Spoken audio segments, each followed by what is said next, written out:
Welcome, ladies and gentlemen. We are once again live down here in the Bear Cave Studios for another episode of the Sports Frenzy podcast, The Frenzy. With me, your host, Freddie Aloso, with my co-host, Joey the Eagle. What's going on, Joe? A little later in the afternoon than anticipated, but we on and popping, ready to go. We getting it ready, man. This is, we got some draft talk ready for you guys this week. Next week, stay tuned. We'll be promoting the shit out of it. Starting Monday, but watch along with us. Third year in a row for the draft. Listen, all right.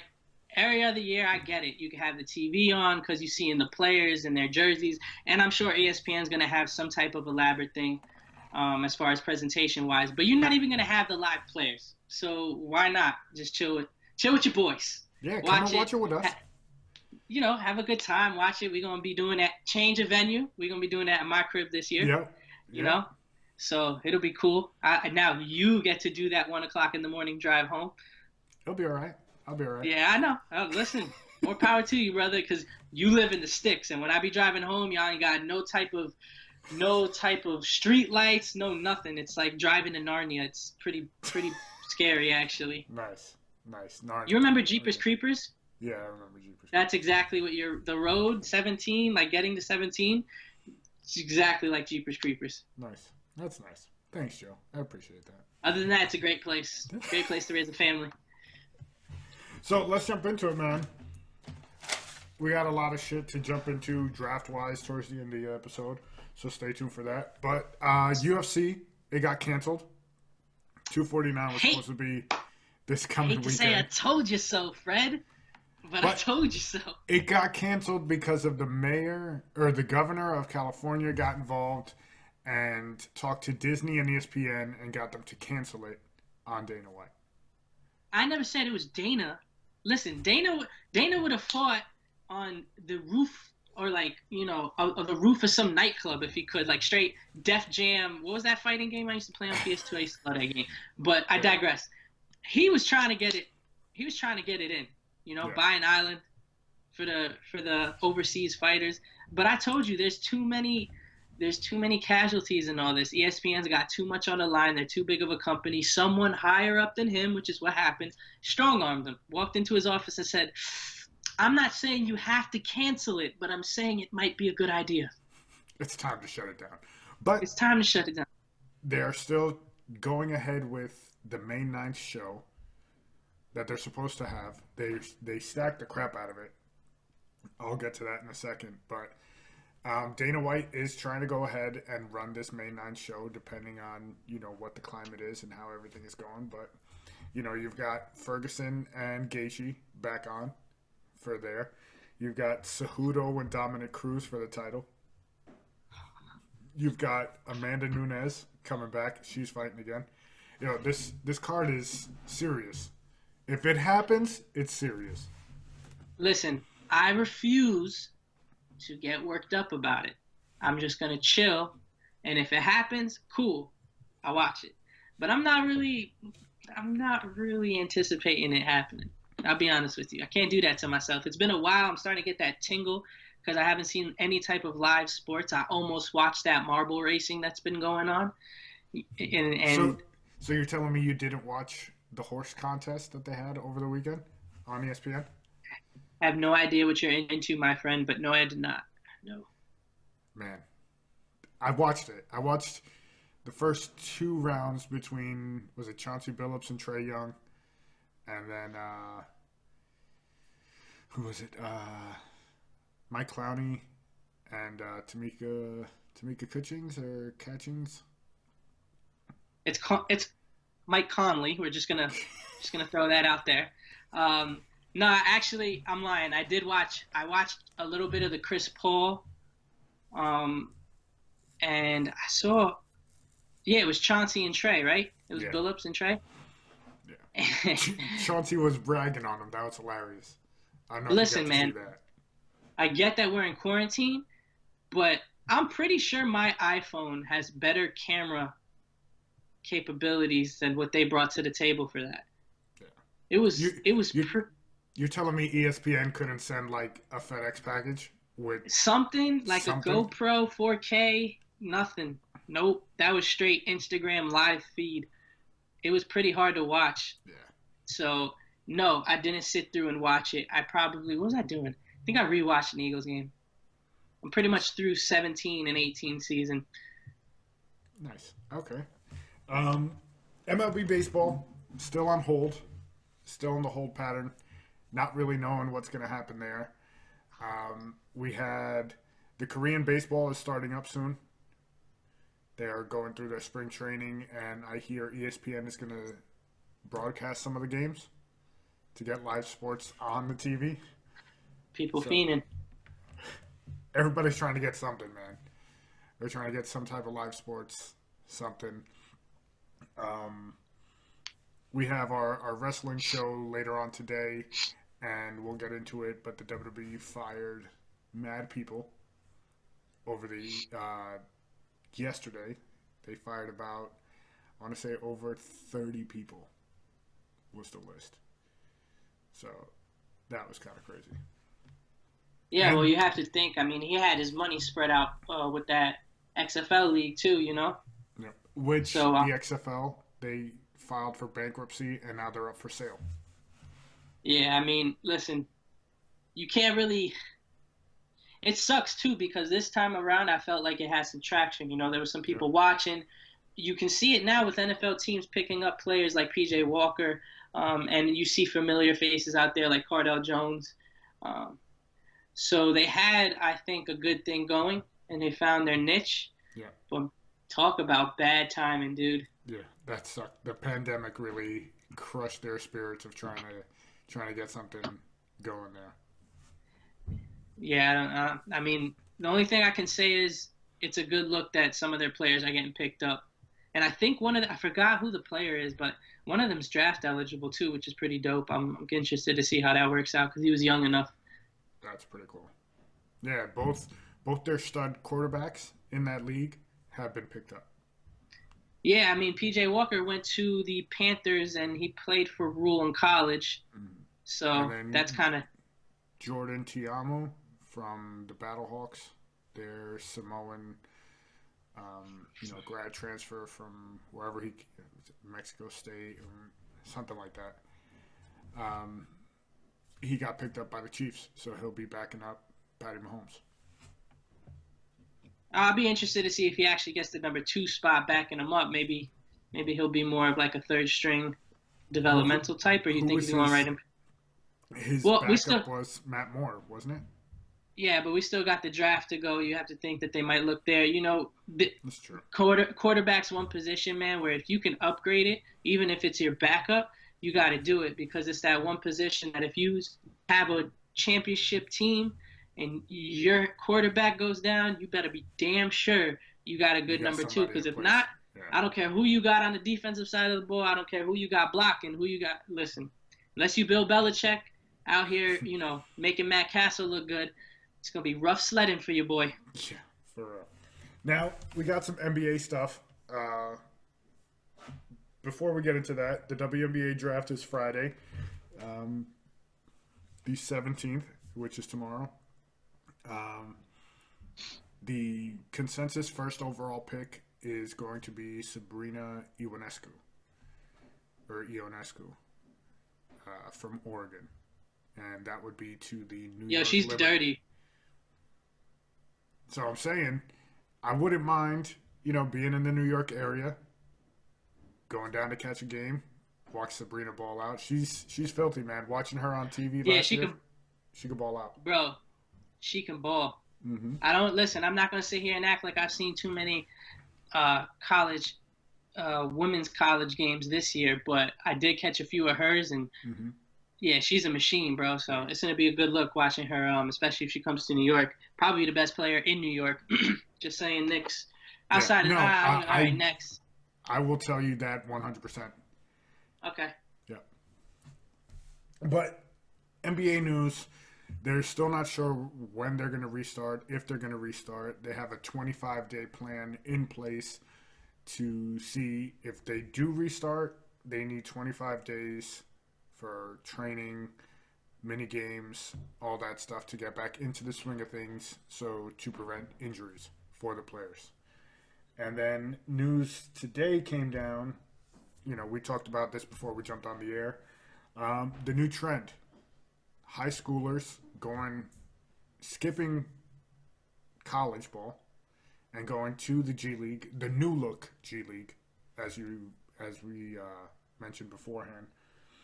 And that seems to be the new trend. Jalen Green is the big name, the top prospect coming out, and he decided to go that route. What do you think of that, Joe? First of all, if you haven't seen Jalen Green ball, you have to watch the kid play. He is phenomenal. He can do everything on the court. He's super, lengthy, athletic. Put the ball on the floor, shoot, finishes above the rim. I mean, there's really no weakness in his game. I love it for the players, man, because you got a lot of players coming out of high school. I know they are not going to let them just go straight to the league anymore. So I think the NBA is doing it right. If there's a way that they can put a program together like they're doing now, where these young athletes can make money for that year before they try and enter the draft, or 2 years before they enter the draft, I think it's good for the NBA game. Because let's face it, a lot of these kids that go to college, and outside of some of the blue blood programs, I mean, obviously at Duke or Kentucky, they can field or put a team on the court that has 4 potential NBA players. Most D1 programs are not like that. Even the ones that are in the top 10, they usually have 2, 3 max, NBA high NBA level players. I think if I'm a kid coming out of high school, you are going to face stiffer, better competition in that G League environment. So I think it's good from a player's perspective because you're going to learn and grow more. And I also think if I'm a GM, I want to see you against grown-ass men. I know, listen, a player like Jalen Green, or if you want to look at Zion Williamson, he was a man amongst boys in college. So, yeah, he showed you everything that we knew he could do because he did it in high school against kids. You know what I'm saying? Now, granted, it looks like he's going to be able to do that against the guys in the NBA, but it'll give you a chance to see these prospects against real grown-ass men strength. And that could show a lot of cracks and leaks in some of these kids' games and what they have to shore up on. And they get the free college, the what is it? Tuition. They get the whole scholarship offer, so they're really not losing on that end. They can still do the school aspect of it if they want. NCAA's got to be sweating this one out because they already lost a couple prospects this year, like your R.J. Hampton. You got Ball, who's also overseas. Now these dudes aren't going to have to make that decision whether to go overseas and leave their family. They could do it right from, their own backyard, so to speak, and stay within the States, man. I think it's a good look for these players. And if I'm a high school athlete and I could do it, bro, I'm out. I'm going to go get me this check real quick. And then next year I'll see if I could go, the cream's going to rise to the top. I think Jalen Green's going to play phenomenal in the G League, and it's not going to hurt his draft prospect at all. In fact, I think if he does really good, it's gonna help him tremendously because people could point to him and say, listen, his numbers were on par with someone, I don't know, some ex prospect that did go to college. The numbers are very similar, but look at the competition that he did it against. No, it's true, man.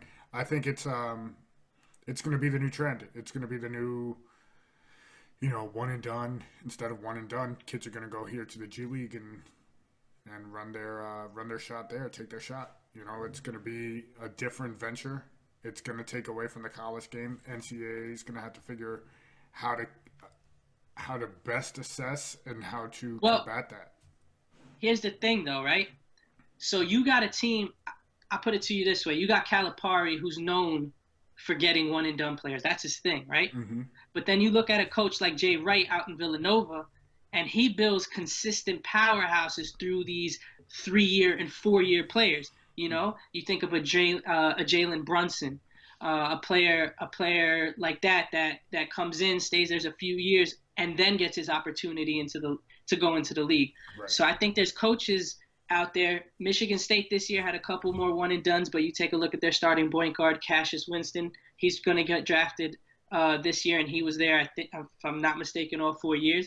So coaches are just going to have to modify what they're looking for. So if you're a person who has a team and you actually want to fall in love with that player and be able to follow them for a couple of years. I think that helps. You know what I'm saying? Right. But you're not going to get these games where you've got basically a glorified all-star lineup between Duke, Kentucky, and you've got, top 15. They're putting on the court 10 of the top 15 NBA prospects all at once. You're not going to get that anymore. So it's going to be a different brand of basketball. But I think the game will adjust, and the fans that really support and like their specific teams, they're still going to ride with them. Yeah. It's going to be interesting, man. Looking forward to it. We got football stuff. Our bread and butter. What we got a lot of football stuff, right? A lot. We got this is our draft special, guys. So Joey and I came up with our draft list. We'll get into that in a second. We'll give you the up-to-date news of what's going on around the league. We had Christian McCaffrey get the bag. 4 years, 61, I believe it was. Well, if all goes well and he avoids injury, I think there's a fifth-year option that could push it to $75 million. Nice. It's a lot of bread. Like we talked about it before, that now all these running backs are thinking, McCaffrey got this, I'm about to get paid. McCaffrey's an all-around dude. McCaffrey can. What did he have? 1,000 last year? 1,000 from both. From 1,000 from both. Right. And let me explain something to you, right? That 1,000 from both wasn't with, a top flight quarterback. He did this with Kyle Allen as his quarterback. People knew who was getting the ball. You know what I'm saying? Like, they knew he was touching that rock. Yep. And he was killing people. It reminded me of what he was doing at Stanford, Where you knew he was getting it and he was still out. He was getting the ball, but you got to look at a couple things with Christian McCaffrey, right? They have a rookie quarterback, or they're going to have – I know they signed Teddy Bridgewater, but eventually if they look at him as a bridge quarterback, which I assume they do, and they get in a rookie there, they're not going to have to pay the quarterback position all that much money these next couple of years, which kind of lessens the burden. And then, like you said, he does everything on the field. He's a wide receiver. He's basically a slot wide receiver. He could play that full time and be one of the best in the league. He runs through the tackles. He runs outside. And another thing that you got to understand is he doesn't miss time. He's never missed a practice. It's true. The dude's he's an Iron Man. This guy's on the field 24/7. The only player that could even sniff the money he gets, and I'm just basing it off of the skill set and what he could provide to the team, is Alvin Kamara. But even then, we saw last year, and I'm not trying to take anything away from him. He's a great player. But it was a little different for him without Mark Ingram there. You know what I'm saying? Yeah. It was an adjustment. It was something that, and now this year he might be more used to carrying that load, and he comes out and has a 1,000 season. I'm not going to say that he can't do that, but these players are tripping if they think they're touching what he got. There's not another back in this league that does what he does the way he does it. Yeah, it's true, man. The dude's a stud. I know, my boy, he's a huge Panthers fan, and he was happy to see CMC come back for another, 4 or 5 years, hopefully. Yeah, man, that guy's a monster, bro. I love watching him play. Yeah. And he won me my fantasy league, so shout out to Christian McCaffrey. So now, also, we had, big breaking news from Jay Glazer. I was super disappointed at this. I thought it was going to be something legit, and, the way he hyped it up for 36 hours almost, and he just gave us some news that the first football player with COVID-19 who had recovered from it. I'm like, you're hyping it up like it's some giant move. I was texting you. We were talking about maybe was it Gronk coming out of retirement to go with Brady down in Tampa. Could it have been Greg Olsen reneging out of his contract with the Seahawks and saying he was going to ESPN, or taking the second, Fox commentator job? What was it going to be? And that's what we got. An extreme letdown on that. It was basically embarrassing. Yeah. Is what it was. it's probably the worst. I almost want to call it clickbait, but you technically didn't have to click on it. You could just see him go on TV and do it. But it was just sad, bro. Like, out of all the things that you could have reported, like, we're using sports to get away from what's Yeah, going on. 100%. And I really feel, I know he probably didn't mean it in this way, but this is just kind of how I took it. And he probably got the players okay, the team's okay. I think he had even McVay on Yeah, talking about McVay it. on. Yeah, But I just feel like if I'm a player and I just had to deal with that, is that what I really want the whole breaking news to be centered around? yeah. Like, I just had something that was probably pretty traumatic for the whole family to go through, and you want to use it as a news breaking, bro. He's not the only player in the NFL that has this virus. I He's mean, it's not. just Sean Payton came out, and he's a coach, you know, so it's already in the NFL. It wasn't like, oh, this is the first. Like a guy from the Raiders came out and said he had it a few weeks back. Like it was just really bad bro. It was trying to weak. get It was eyes to weak. that news show. It was weak. Like, Yeah, honestly, I could care less if he ever came out and said something like that again. I promise you, I wouldn't even check my phone. yeah, I was almost mad that I checked my phone. yeah. Speaking of weak, was the rumors coming out about the Odell Beckham trade to the Vikings, which, you know, once sources started calling sources, it came out that it was 100% false and there was no traction to it at all from either So side. I have a theory about this one. Hmm. So when they shot down, I forgot who it was, came out, shot it down, said, "Listen, I got good sources. It's not real." Right. Okay, so hear me out. When he said it wasn't real, he said that the Vikings never made a trade offer Hmm. and that the Browns didn't have him on the trade block, right? Well, we all know there is three parts to this story. And you know conveniently which part he didn't put in there? That he didn't hear from Odell Beckham that he didn't want to get out of there. So what I think this is Odell going to his people saying, "Yo, I'm up out of this. Like, Get me you need out of me here. to you need to figure this out." So they leak something like this. It gets out. It's probably one of the teams that he's interested in going to. So he shot his shot. You know what I'm saying? And if it slowly got steam, now you got the Vikings thinking, well, damn, we did just trade for Stephon Diggs. I mean, we just traded Stephon Diggs. We do have a hole at wide receiver. So I think, man, I think this is OBJ shooting his shot. I think he definitely still wants to get out of there. And like I said, they shot it down from both sides. That don't mean that OBJ isn't trying to push that rhetoric like, "Yo, I'm available, come get me." I wouldn't be surprised, man. I don't know if you saw the video of him getting his jerseys yesterday. He looked hella disappointed in what the jerseys look like. And I'm like, okay, why would you put that up on social media and then try to act at the end like, oh yeah, these are dope? I'm like, you're probably not going to be wearing those jerseys post draft night. I think he's going to be on the move one of the 2 nights or 3 nights of the draft. For me, man, listen, he is uber talented. I'm not gonna sit here and lie like I wouldn't take him on my team. I take him, every day of the week, twice on Sunday. That I'll be honest. That being said, bro, like, enough's enough, man. Like, you was in New York, you wasn't happy because you were losing. Okay, so you forced your hand, you went to the Browns. Oh, I'm hyped. I'm gonna be with my college roommate. Baker Mayfield's the real deal. Y'all flopped. Whether it was the offensive line, Baker regressing, doesn't matter. You guys flopped as a team. Yeah.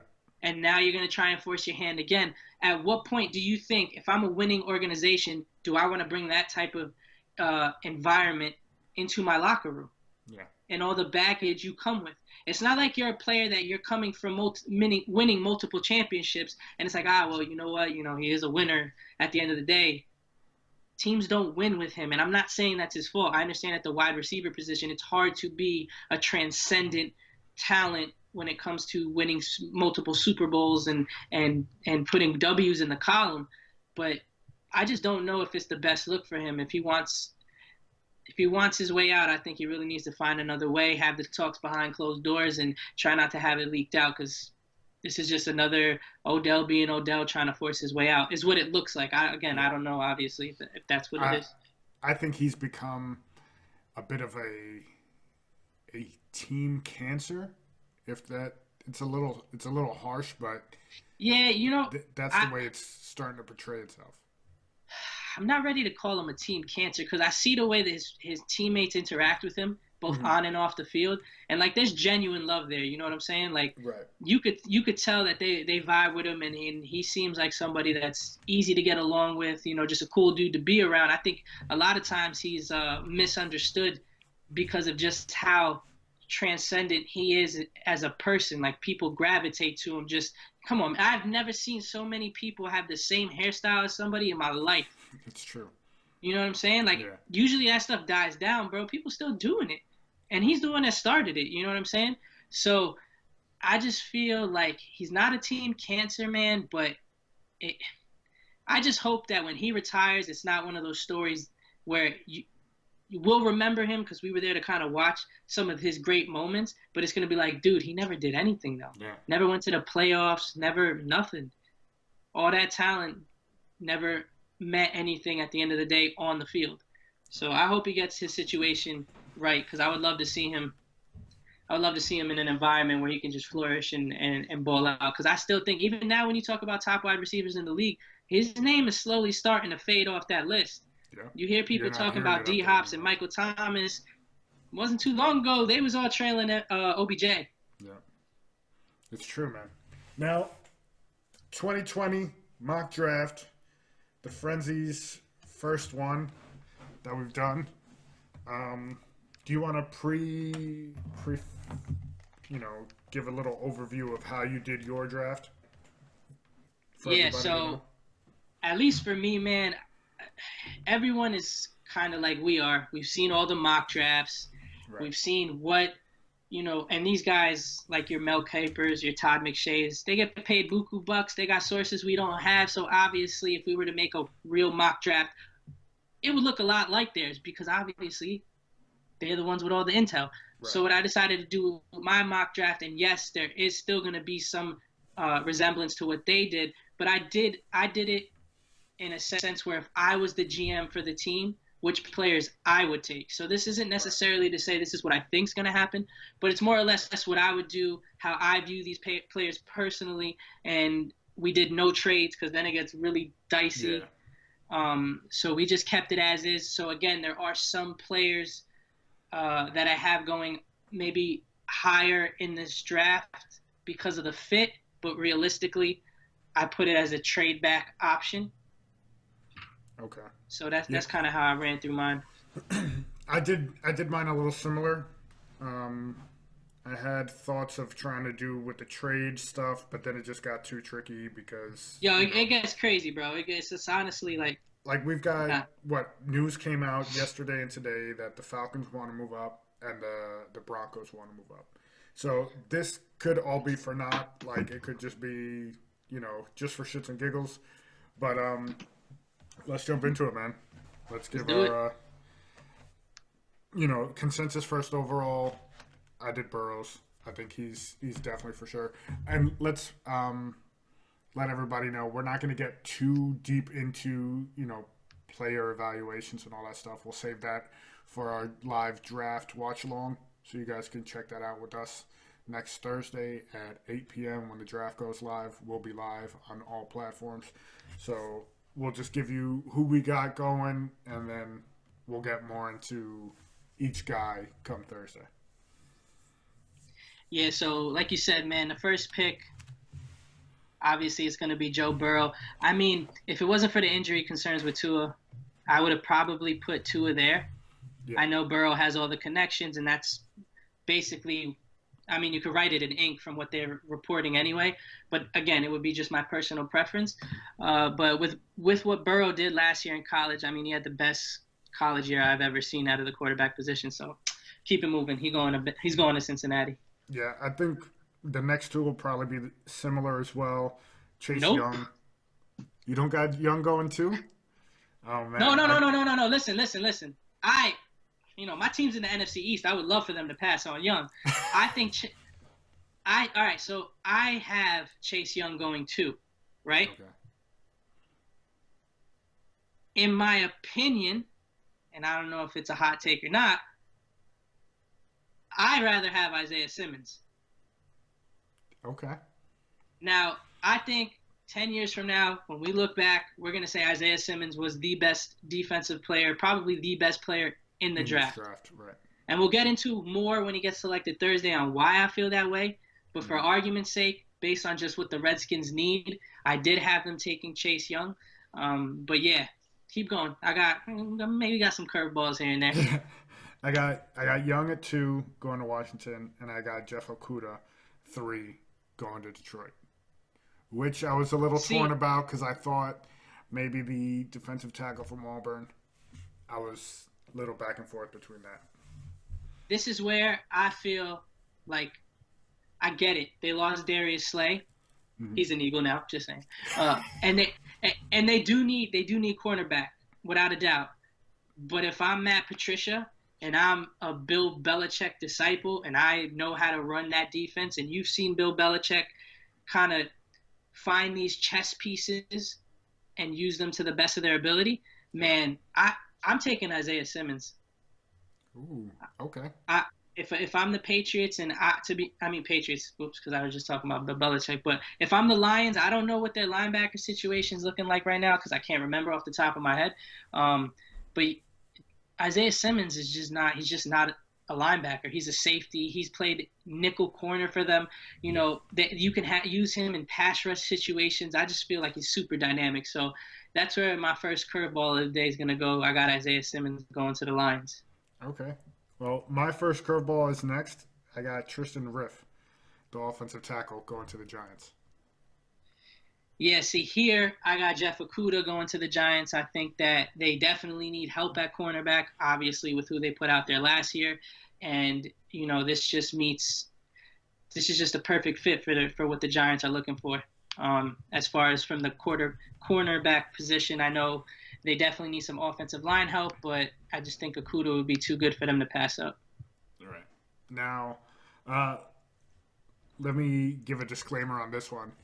I got this guy going ahead of Tua because, you know, everybody's freaking out with injury prone, all that BS about Come Tua. on, tell me about Herbert. Go ahead, get it over with. Yeah, I got Herbert going 5 to Miami.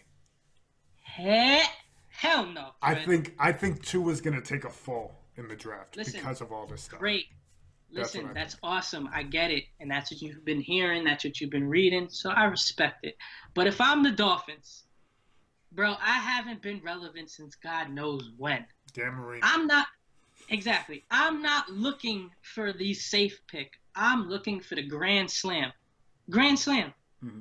You know, actually, this is pretty funny to me. Because could you imagine, just think about this, they passed on Drew Brees. Drew Brees wanted to go to Miami, and they passed on him for injury concerns over his shoulders. Newsflash, Miami, how did that work out for y'all? I'm just curious, has Drew Brees done anything for New Orleans? They basically got a statue waiting for him. Yeah. Won them a Super Bowl. He's still going strong. They haven't got their quarterback situated since then. Could have gone to 2 more Super Bowls had it not been for the refs and we're not going to get into the refs because one of those players is now currently on the Eagles. So Robbie Coleman, clean hit, brother. I didn't see anything wrong there. So I digress. Listen, man, again, if I'm Miami, you have to go with the home run here. If you look at the injuries that Tua's sustained, they're all injuries where he just needs to learn how to protect himself more. That hip injury never should have happened. Throw the ball away. Those 2 ankle surgeries. Why the hell was he in that game anyways? He shouldn't even have been in there to get hurt anyways. So that's a Saban issue. Yeah. Again, I'm just saying if I'm Miami, I get it. Herbert's the safer pick. I'm going for that Grand Slam because if I could keep Tua healthy, you know, everyone is in agreement. If he can stay healthy, there's no reason why he can't be the best quarterback coming out of this draft. And if I'm Miami, I get that and don't have to trade up for it. Sign me up all day. I got you got Tua going 5 then, right? Yeah, I got Tua going to the Dolphins. Okay, I got 6. I got Isaiah Simmons going there to the Chargers.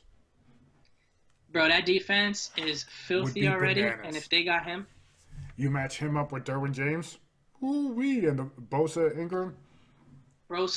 They got Chris Harris now too. So here's where I was kind of in line with you, especially if Isaiah Simmons is there. Mm. Um, but my whole thought process behind this when I was looking at it was, they might not be in this position, at least this high, to select quote unquote blue chip quarterback for a long time. Most of the times you can't get uh, what many could look at as a franchise quarterback at the spot they're in currently. They just happen to be in a nice spot in a year where there's multiple quarterbacks who are looked at as franchise leaders. So I just think the combination of all of that, and no disrespect to Tyrod Taylor, I actually really like him as a quarterback. But I just think that they go Justin Herbert there, and they try and see if they can get all of his intangibles. He's got the strong arm. He's a big dude. He just doesn't have that it factor. Right. By that I mean he looks like more of a quiet kid. Doesn't look like, I don't want to put it on him like he's not a leader of men because I don't know him personally. But there are some questions about his character, I guess you could say, and just from an on-field perspective. So now 7, I've got Derek Brown, defensive tackle, going to Carolina. Yeah, man, that one was easy. Carolina for a while now has been known for their defense, so I just think they go with Derek Brown, best defensive tackle in the draft by far. So next one up, I've got Jedrick Willis going to Arizona, offensive tackle. Yeah, so I got Tristan Wirfs here. I'm going O-line too. Okay. Now I did read about that they're looking at the possibility of going wide receiver. And if you look at it from the outside looking in, it might not be a bad idea because Larry Fitzgerald's getting up there. I know obviously they just got D-Hop, but once D-Hop gets his payday, if they can team him up with another transcendent wide receiver that they don't have to give a boatload of money to anytime soon, might put them in a good salary cap position. But like we've talked about before, man, it don't matter who you got on the outside. If you cannot block for your quarterback, it's a wrap. And Kyler Murray, as good as his rookie season was, showed a lot of promise. He's not a big dude. You do not want to you do not want to have him taking more hits than he needs to. So hopefully they protect his ass and go get him one of these offensive linemen, which I know the wide receiver is a sexy position, but let me tell you something, this wide receiver class is serious. Yeah. And these O-linemen, these top 5 or 6 dudes, monster. Yeah, the O-line class. I'm sorry, did I say wide receiver class? I meant O-line class. I got you. Yeah, the wide receiver class is crazy, and I get that, but this O-line class, too, is going to be something else. Yeah. So 9, I've got Javon Kinlaw. Wow, you bitch. Defensive tackle. They got to replace Calais Campbell, who went to Baltimore. So exactly. That was my Yep, lockstep with you there. All right, and then number 10, Mekhi Becton, offensive tackle, going to Cleveland at 10. All right, before we move on, that stupid-ass article I sent you earlier about the scout saying he likes to cook and eat more than football. Horrible. My guy, he is an Who offensive doesn't lineman. like to eat? What offensive lineman doesn't like to eat? Bro, he's how heavy? What is he, like 365, 370? He's a big boy. Yeah. Hell, how you think he got there? By not eating? That is stupid as hell.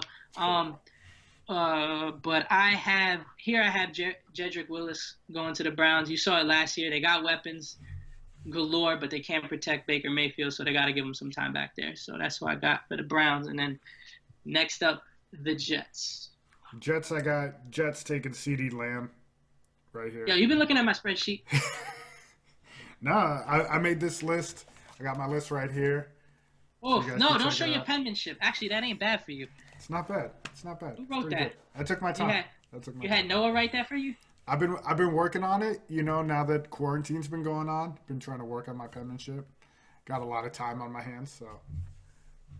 But yeah, I got CeeDee Lamb going to the Jets. Yeah, I got CeeDee Lamb going to the Jets as well. Best wide receiver in the draft in my book. I know I had read something about them looking in the rugs, but I think if Lamb is there, they go sprinting for him. All right, next up, I got Jerry Jeudy going to Vegas. Yeah, this ain't even fun. Hold up. Give me 2 seconds. My dog. Yeah, man, I got the same thing. I got Jerry Jeudy falling into the lap of the Raiders. They need a wide receiver. He's a beast. He's going to fit real good in that system. I know the Raiders like speed, but just from pure route running ability, man, he's going to be a monster. Alrighty. And then next up, I got Henry Ruggs the third going to San Francisco. Yeah, I could see them going wide receiver.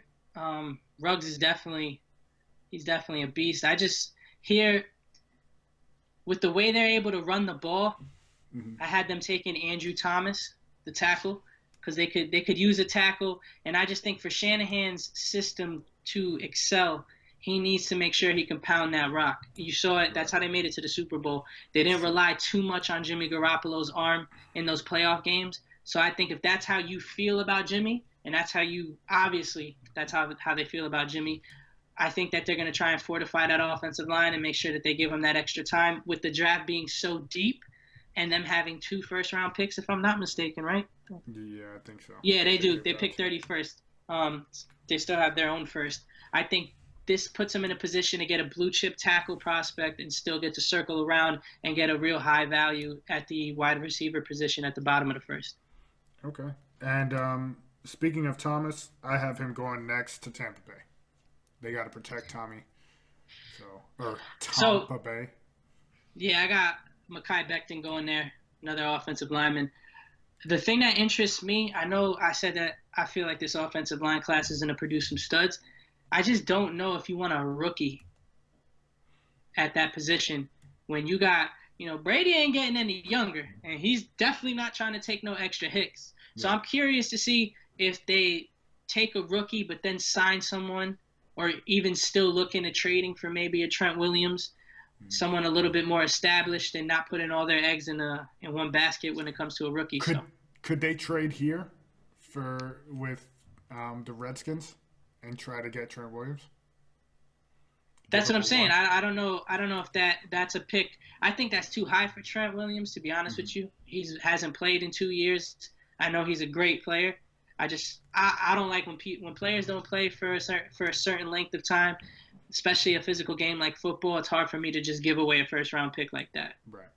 All right, so next up I got C.J. Henderson, cornerback going to Denver. Yeah, here I got Denver getting lucky, man. They need a wide receiver opposite Sutton, and I'm going to allow them, I guess, even though I want them in Philly. I'm going to allow Ruggs to go to Denver. We just read a report that Denver's trying to move up. Yeah. Actually, with Cleveland in that 10 spot, and you would have to think if they get to 10, I mean, that's pretty high up there. They might even have a crack at their pick of the litter, or at the very least, one of the two between CeeDee Lamb or Jerry Jeudy. Or they could just throw a curveball. Some GMs, man, they love speed. And there's been a couple rumblings that some people are higher on Henry Ruggs as far as what he brings to the table, because you can't teach that type of speed. Sure. If maybe that's like the first big shock of the draft is Henry Ruggs leapfrogs over CeeDee Lamb and Jerry Jeudy to become the wide receiver 1 taken. That would be crazy. Now, I've got Atlanta here, A.J. Terrell. A.J. Terrell, bro, the cornerback. Nah, he's a beast. That's what I got. Yeah, I got them taking corner 2. I know you had C.J. Henderson going a little earlier. I just think this is a perfect fit for the Atlanta Falcons. They need someone to replace what Trufant had brought to the table. They like if you look at the players that they draft, they definitely have a type of like a mold that they see them in, whether it's Deion Jones, whether it's Keanu Neal, whether it's Vic Beasley. These are all fast players at their position. And if you look at just straight from a testing standpoint, C.J. Henderson is the most athletic cornerback in this draft. The dude's fast twitched up to the T. He ran, I forgot what his time was, but it was ridiculous. It was like 4.3, 4.4 something. Stupid speed. So I could see C.J. Henderson going there. All right. Now I've got K'Lavon Chaisson going to Dallas, defensive end from LSU. Bro, so you mean to tell me you're not looking forward to Randy Gregory coming back and holding down that spot? No, not Randy Gregory. Wasn't it Aldon Smith? No, Aldon Smith too, but Gregory's waiting to come off that list too. He's waiting to get reinstated too. Yeah. Yeah. So I got with the Cowboys trying to get a safety so bad last year, and they did just lose a Byron Jones. There's no corner on the board, but outside of maybe a Christian Fulton that I could see them maybe taking that high. But I just think they go out there and they finally get a safety, man. They've been clamoring for one for what seems like forever. So Xavier McKinney from Alabama, Okay. I could see them I got slipping him him in there. going a little later, but all right. Now, next up, we got Miami. I got them taking Austin Jackson, offensive tackle. Yeah, I got them taking Josh Jones, so I got them taking a lineman as well. They gotta. I can't see them going quarterback that early.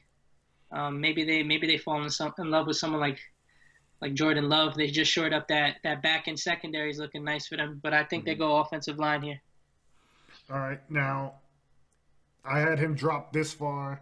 I think a team will probably leapfrog and because of all the injuries and all that stuff, trade up to get him. But Tua, I got Tua going to Vegas here. It would make for a good story.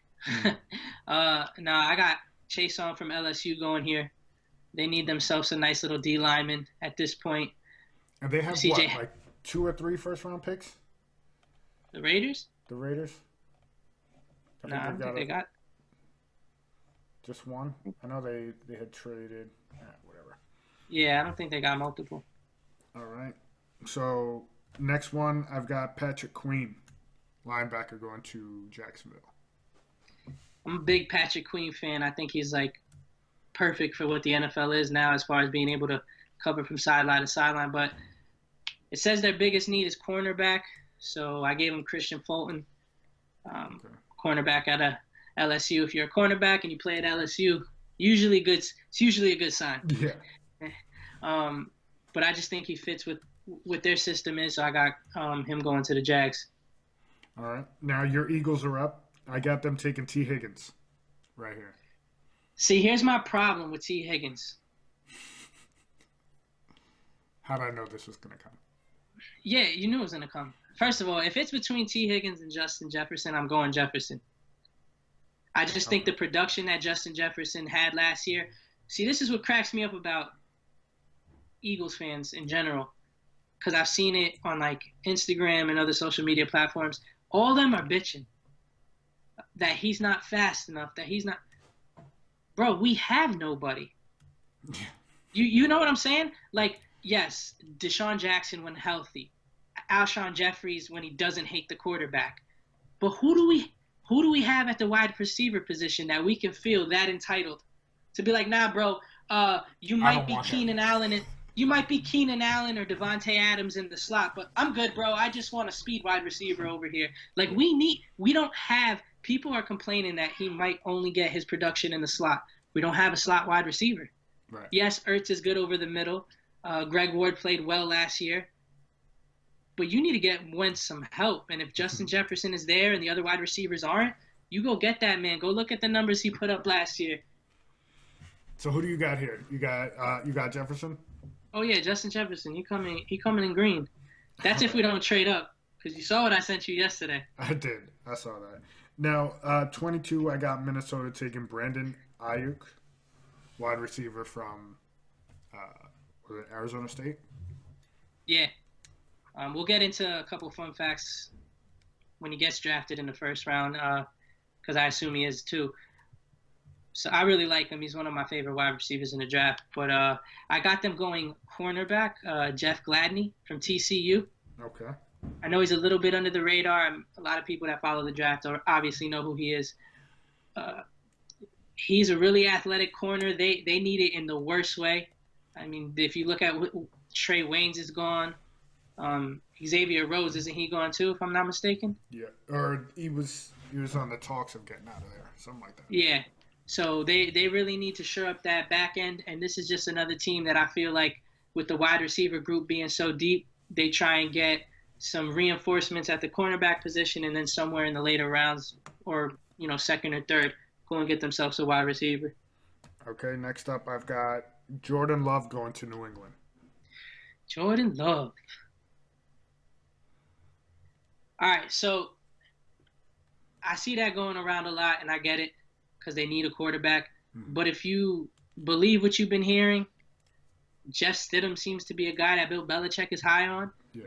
And it's not like he hasn't taken a guy that was drafted in the 6th round. I know Stidham wasn't, but bear with me. Turned him That into was in second. later in the draft and turned him into quite the QB prospect. Yeah. So, my point being, it's going to be a Belichick move. He's going to go, and I think linebacker's a big need for them. If they could find a way to get Kenneth Murray out of Oklahoma, another chess piece for Bill Belichick to use at that linebacker position, great in coverage, sideline to sideline, tackle machine, the whole nine.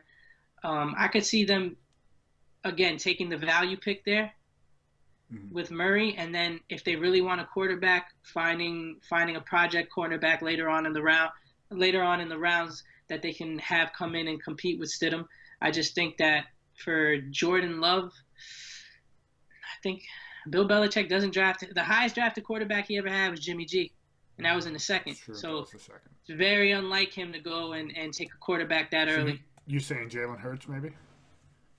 I'm saying Jalen Hurts would look good in the Patriots uniform. That's exactly what I'm saying. See, that's the type of move I think Bill Belichick being best friends, or I don't even know if he has a best friend. Let me not put that on him. But being close friends with Nick Saban, I think that's a player that, if you telling me they get a stud like Murray and then circle back and get in the second round someone like Jalen Hurts, I'm not mad at that, man. Yeah, man. All right, next up I've got, Kenneth Murray. I got him going to New Orleans. Yeah, so with Kenneth Murray gone, I got Patrick Queen going to New Orleans. Either way, they need they have their secondaries loaded right now. So they need some linebackers, kind of help out Cam Jordan and the boys up front. All right, next up to Minnesota, I've got Matos, the defensive end from Penn State. Yeah, I got the same thing. Vikings with their second pick go and get Matos. Fell a little bit in the draft, but they need an edge rusher. So I could see him going there. All right, 26, I got Miami taking DeAndre Swift, getting their first stud running back since really Ricky Williams. Listen, Jay Ajayi had 2 400-yard games, bro. No, First of all, don't listen. If I'm the Dolphins, they just solidified the cornerback position, right? Mm-hmm. I know O-line is a position, but with the run on O-line, that doesn't seem like that's going to be available to him. So why not go get you Grant Delpit out of LSU? And now you got him playing at the safety position. You've got Byron Jones and Xavier Howard, on the other side, kind of making that secondary pretty loaded. Yeah, that would be quite the secondary there. Now, I got Xavier McKinney going to Seattle. They need somebody to replace Earl Thomas and Cam Chancellor, so that's who I got going here. Yeah, I got them going Trayvon Diggs. I just feel when I watch him play, man, he is a Seattle cornerback, long, rangy, just a ball hawk. He reminds me of just another chip off the block when it comes to Seattle, man. They get those. They're the first team, at least that I can remember, that made it a thing to make sure their corners were like 6'2", 6'3", just long as hell. Yeah. Can match up with big wide receivers. So I would like to see Trayvon Diggs in that type of system. I think it would really suit him. All right. I've got Zach Baun going here to Baltimore at 28. Yeah, I think Baltimore's in an interesting position because they're another one of those teams, man, where they got such good talent all over the place that they can kind of go in any direction they really feel like it. Here, I think they go A.J. Epineza. Okay. That's funny. I got him going the very next pick to Tennessee. Yeah, I mean, they need well, here's the thing, right? That's Tennessee, if they don't get Clowney, because obviously Clowney's... Well, we're not going to worry about the free agents so much, at least for this particular part. But I got them going lineman too. Russ Blacklock from TCU. Okay. I know they just got rid of Casey Hayward. Right. I know that's going to open up some snaps for Simmons from Mississippi State last year, if I'm not mistaken. So I know they're looking to get him some snaps, but I could see them going after another defensive lineman to kind of fortify that front. All right. And here I got Justin Jefferson, wide receiver, going to Green Bay. So here's Devontae Adams and Justin Jefferson are a lot alike. I'm not saying he's as good as Devontae Adams. I'm just saying what they were known for coming out of college. So that's why right here, I think if they're able to add someone like Brandon Ayuk, and you have him running opposite Devontae Adams, a little bit more of a burner, more of a rack ride receiver, I would love to see them get their hands on someone like Ayuk to open up the field a little more. All right. 31, I've got Cesar Ruiz, center, going to San Francisco. Yeah, here I got them finally replacing Emmanuel Sanders with Denzel Mims. Okay. I think if they're able to get, I like what Debo brings to the field. He's not the biggest wide receiver, but stocky as a mofo, and he runs over people. I think if they are able to get a wide receiver opposite of him, a little bit bigger, fast as hell though. Mims' numbers at the combine were ridiculous. I just think that Denzel Mims in that system might be a good look, a little bit bigger wide receiver. I could even see them going like a T. Higgins route there. Okay. But I just gave them Mims because I think Mims has the higher ceiling. All right, and 32, I got J.K. Dobbins, running back, going to Kansas City. I got them taking A.J. Terrell. I just think that they need a corner. They just go and they take the best corner available on the board. Someone that I think fits their system. And Chiefs just keep getting better. They returned, I think, 31 of their 32 starters, something like that. Yeah, it's something crazy. It's a crazy number. Yeah. So at that point, you got a team like that, fresh off a Super Bowl. They can kind of go in any which direction they choose. If one of those linebackers fall, I wouldn't be surprised there too. I could see them going linebacker. Murray, man. That's our draft. That's our mock for this year. Stay tuned. Tune in. YouTube Live. Instagram Live on the Sports Frenzy account. On the News Inside the Link? Oh, Legend of the Link, bro. Why you gotta do that? Oh, Legend of the Link. My bad. Stay tuned. We'll be live on all platforms. So jump in, tune in with us, kick it, sit back, have a beer, have some pizza, be quarantined with us, and watch the draft. www.thesportsfrenzypodcast.com for all episodes and all our stuff. We'll catch you guys next week. Peace.